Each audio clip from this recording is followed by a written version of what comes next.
अस्सलामुअलैकुम। बोल न्यूज में मैं हूं जवाद कमाल और मैं हूं सनिया मलिक। हेडलाइंस आपने देख ली। बुलेटिन का आगाज करेंगे इस अहम खबर के साथ कि हुकूमत ने पेट्रोलियम मस्तूआत की कीमतों में इजाफा कर दिया है। पेट्रोल की फी लीटर कीमत में 4 रुपए 7 पैसे का इजाफा किया गया है। पेट्रोल की फी लीटर कीमत 268 रुपए 68 पैसे हो गई है। हाई स्पीड डीजल की फी लीटर कीमत में 4 रुपए 4 पैसे का इजाफा कर दिया गया, जिसके बाद फी लीटर हाई स्पीड डीजल 276 रुपए 81 पैसे का हो गया। कीमतों में रद्दोबदल का नोटिफिकेशन भी जारी कर दिया गया।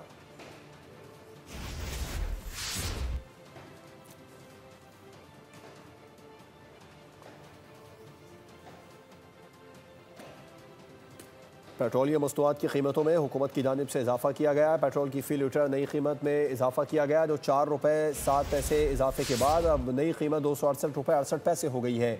जबकि हाई स्पीड डीजल की भी फी लीटर कीमत में 4 रुपए 4 पैसे का इजाफा किया गया, जिसके बाद फी लीटर हाई स्पीड डीजल 276 रुपए 81 पैसे का हो गया। कीमतों में रद्दोबदल का नोटिफिकेशन भी जारी कर दिया गया।